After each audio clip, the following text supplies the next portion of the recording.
ये धरना तो आप हम सोचे हैं कि अंतिम चरण तक चलेगा। आर पार की लड़ाई है। जब तक सरकार बात नहीं मानेगी जब तक चलेगा। हर बार ये सरकार से मांग करते आए हैं कि हमारा दुख दर्द समझने का प्रयत्न कीजिए, कोशिश कीजिए कि हम किस परिस्थिति में अपने आप को ढालते हैं, किस परिस्थिति में हम अनाज वितरण करते हैं कि अब कर्ज में डूबे हुए हैं। अब बेटा बेटी की शादी कैसे करेंगे?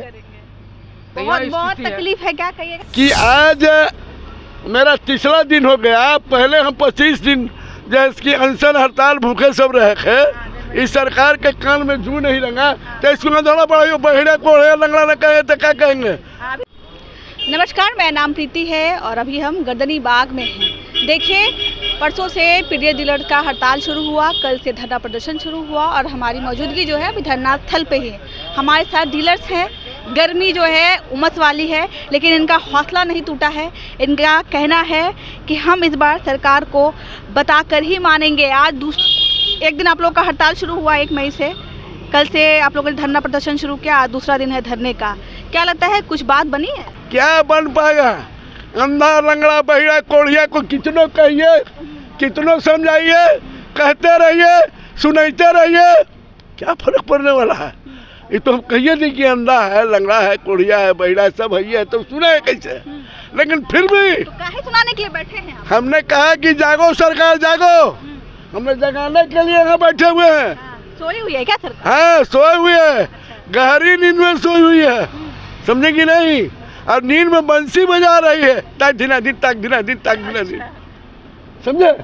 तो मेरा कहने का मतलब है कि आज मेरा तीसरा दिन हो गया। पहले हम 25 दिन जैसे अनशन हड़ताल भूखे सब रहे थे। इस सरकार के कान में जू नहीं लगा तो इसको ना दौड़ा पड़ा बहिड़ा कोड़े लंगड़ा न कहे तो क्या कहेंगे। अभी जो बैठे हैं, अभी क्या गारंटी है कि जू नहीं जाएगा कान में? अरे कह तो दिया कि जागो जागो सरकार जागो। हम हल्ला करके इसको जगाने का काम कर रहे हैं बहिड़ा को। अच्छा। हाँ, और ये बात जान लीजिए, अगर हमारी बात को नहीं माने, हमसे जो कमिटमेंट किए थे फरवरी माह के 13 तारीख को, और उस कमिटमेंट के तहत अगर हमारी मांग को नहीं मानी गई तो सुनिए पत्रकार महोदय, आपको बता देते हैं, हम 55,000 लोग हैं। एक परिवार में 5 से 10 परिवार के लोग हैं।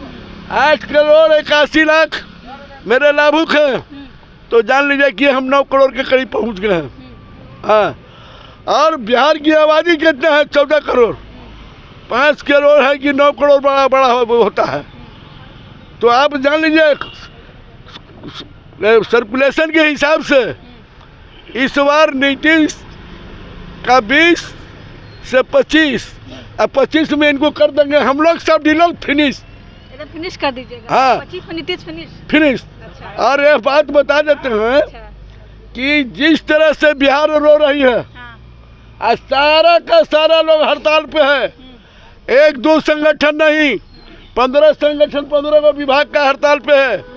ये सारे लोग फिनिश करेंगे। फिर में ये कह रहे हैं फिनिश कर देंगे, आपका क्या कहना है? यंग डीलर्स हैं एकदम। बिल्कुल इनकी बातों से मैं सहमत हूँ। हमारे गार्जियन हैं और हर बार ये सरकार से मांग करते आए हैं कि हमारा दुख दर्द समझने का प्रयत्न कीजिए, कोशिश कीजिए कि हम किस परिस्थिति में अपने आप को ढालते हैं, किस परिस्थिति में हम अनाज वितरण करते हैं, किस परिस्थिति में हम लोग झेलते हैं। आप समझिए, हमारे किशोरी चौधरी जैसे भाई महज एक परिवार हैं।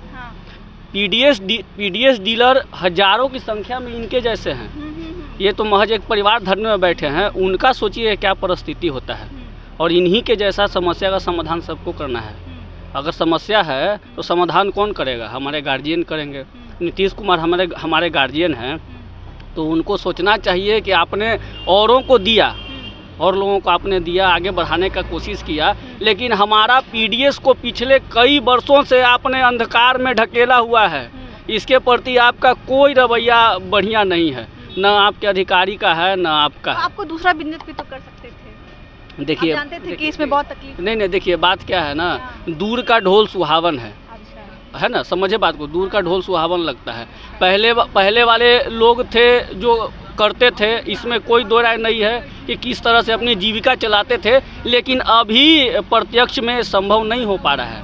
तो ये धरने का या प्रदर्शन का वजह यही है कि हम लोग को एक न्यूनतम मजदूरी की राशि तय कीजिए आप और देने का आप काम कीजिए, ताकि हमारा जीविका और किशोरी भाई जैसे हमारे तमाम लोग जो जुड़े हुए इस पीडीएस डीलर से उनका जीविका चल सके। हम लोग आपसे यही मांग करते हैं। जीविका चल सके। अरे नौजवान तो पहले बेरोजगार था, जिसको इन्होंने 15,000 दुकान पे वितरण किया है। सब अफसरान क्लास के लोग हैं, सब ग्रेजुएशन किए हुए हैं, ग्रेजुएट है, और ये लोग बेचारा ललक में दुकान ले लिया जनता के सेवा से कि हम जनता को सेवा करेंगे। कल तो बेरोजगार था, आज सारा का सारा कर्जदार हो गया है। अगर नहीं है तो ये CID से पता लगा ले, लेडीजेंस से पता लगा ले, ED से पता लगा ले कि जो नया दुकान लिया है, जो नौजवान नया दुकान कर रहा है, आज उसकी क्या स्थिति है। कल बेरोजगार था, आज दुकान लेकर लाखों लाख का कर्जदार हो गया है। कल जो है बेरोजगार थे, रोजगार नहीं मिला, ऊपर से कर्जदार बन गए, ये कहना है। और भी है। आप कहाँ से आए हैं सर? आप कहाँ से आए हैं? भगवानपुर वैशाली से। वैशाली से आए हैं। तो कह रहे थे कि कल लोग बेरोजगार थे, रोजगार तो नहीं मिला, कर्जदार बन गए। बिल्कुल सच्चाई है। आप भी कर्जदार बन गए क्या? बिल्कुल। हाँ। बिल्कुल। अच्छा।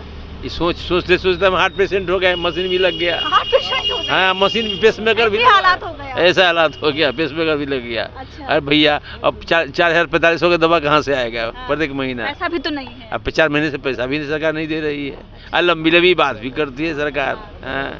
जिस कमीशन की बात करें वो कमीशन भी नहीं मिल रहा है। 4 महीना से कमीशन नहीं मिल रहा है। हाँ। सब्जी लाने के लिए पैसा नहीं रहता है।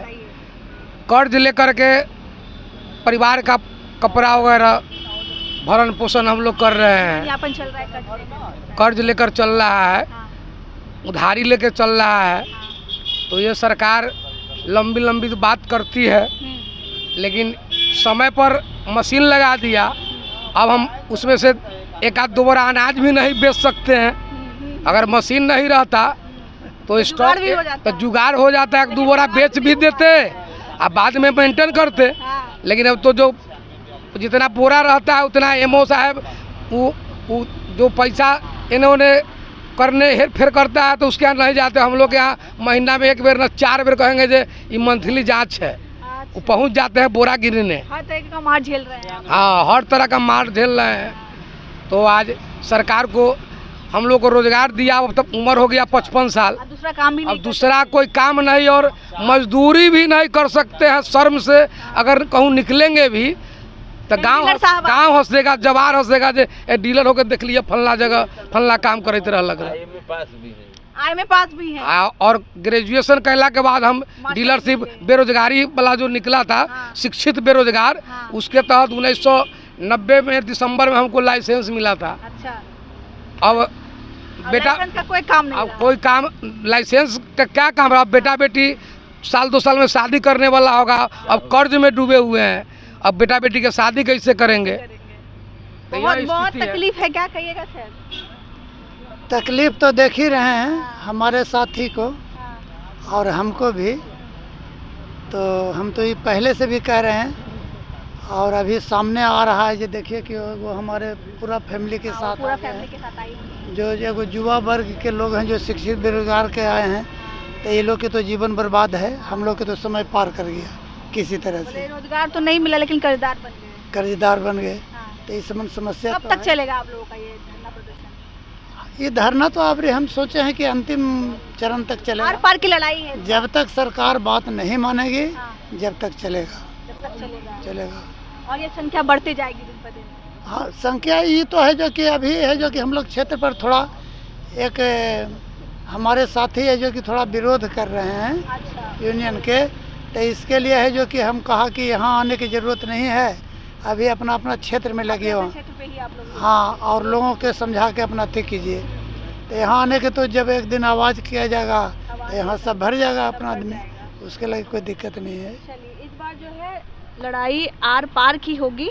इस बार या तो सरकार को तय करना पड़ेगा कि करना क्या है, नहीं तो तगड़ा विरोध जो है 55,000 डीलर्स का उनको झेलना पड़ेगा। कहीं ना कहीं 4 महीने से इसी बात पर कही जा रही है कि सरकार कब सुनेगी, लेकिन सरकार सुनने का नाम ही नहीं ले रही। इस बार बड़ा गुस्सा है और 55,000 ताकत दिखाने के लिए सरकार को तैयार है।